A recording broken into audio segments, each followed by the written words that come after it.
की मराठा समाज हा सर्व समाजाला घेऊन चालणारा आहे। काही लोक आपल्या आपल्यामध्ये फूट पाडण्याचा भांडण लावण्याचा प्रयत्न करत असतात। मराठा समाज हा सर्व समाजाचा मोठा भाऊ आहे। हाच मराठा समाज तुमच्या पाठीशी छातीचा फूट करून उभा राहील। अरे लढेंगे जीतेंगे, हम सब लढेंगे, लढेंगे जीतेंगे, हम सब लढेंगे। सर्वांना जय शिवराय, सलाम वालेकुम, जय भीम, जय मल्हार, जय सावता। हे म्हणायचं कारण असं आहे की मराठा समाज हा सर्व समाजाला घेऊन चालणारा आहे। काही लोक आपल्या आपल्यामध्ये फूट पाडण्याचा भांडण लावण्याचा प्रयत्न करत असतात। आपण जागोजागी लाईव्हच्या माध्यमातून बघितलं, मुस्लिम समाज आमच्या सोबत आहे आम्ही म्हणतो, तर बघू शकतोय इथेही मुस्लिम बांधव आहेत, जागोजागी मुस्लिम बांधव, दलित बांधव, ओबीसी बांधव आम्ही तुम्हाला लाईव्हच्या माध्यमातून दाखवतो। नेहमी मराठा समाज हा सर्व समाजाचा मोठा भाऊ आहे। ज्या ज्या वेळा इतर समाजाला आरक्षण दिल्या जात होतं त्या वेळेला मराठा समाजाला गरज नव्हती, तेव्हा मराठा समाज सदन होता, सक्षम होता, त्याला गरज नव्हती, तर त्यांनी इतरांना देऊ दिलं।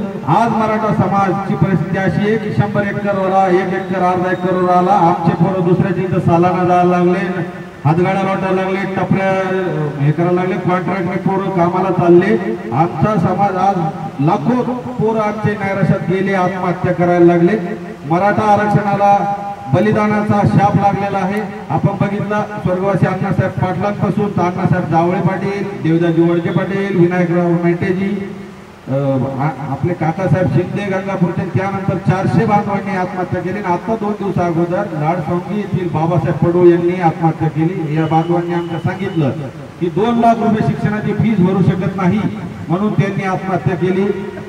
पण एक आमच्या समाजाला जसं 9 ऑगस्ट 2016ला मराठा क्रांती मूक मोर्चा निघाला, तर तो मूक मोर्चा असा होता की त्याला नेतृत्व नव्हतं। आमच्या 5-7 माता भगिनी जाऊन सरकारला किंवा तहसीलदार वगैरे असेल त्यांना एक निवेदन द्यायचे आणि घरी यायचे। आम्ही आलो शांततेत, गेलो शांततेत। पहिला मोर्चा संभाजीनगरहून निघाला, त्यानंतर 58 मोर्चे महाराष्ट्रभर निघाले। मराठा समाजाचे आरक्षण मिळावे ही त्याची मुख्य मागणी होती।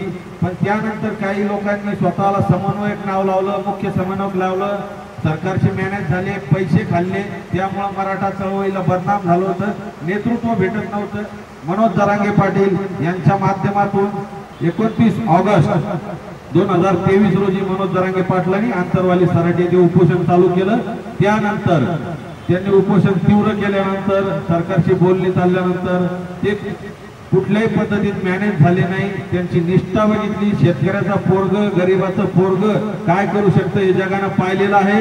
आणि आपल्याला प्रत्येकाला माता भगिनीसह, मित्र परिवारासह, मुलाबाळांसह, वयोवृद्धांसह आणि जे मुस्लिम बांधव असतील, दलित बांधव असतील त्या सर्वांना मी आवाहन करतो की तुम्ही आता आमच्या पाठीशी उभं राहण्याची वेळ आलेली आहे। ज्या ज्या वेळी म्हणजे तुम्ही आज फक्त मराठा आरक्षण प्रश्नी आमच्या पाठीशी उभं राहा, ज्या ज्यावेळी तुमच्या समाजावर अन्याय अत्याचार होतील हाच मराठा समाज तुमच्या पाठीशी छातीचा फूट करून उभा राहील। आपण हा महाराष्ट्राला साधू संतांची भूमी आहे, इथे सर्व गुण्या गोविंदांना नांदतात। यांच्या इकडे ईद असली तर आपले लोक शिरखुर्मा खायला त्यांच्याकडे जातात, आपल्याकडे दिवाळी असली तर ते आपल्याकडे फराळाला येतात। आपण एकमेकांच्या सुखादुःखात नेहमी असतो, गुण्या गोविंदांना महाराष्ट्र चालला।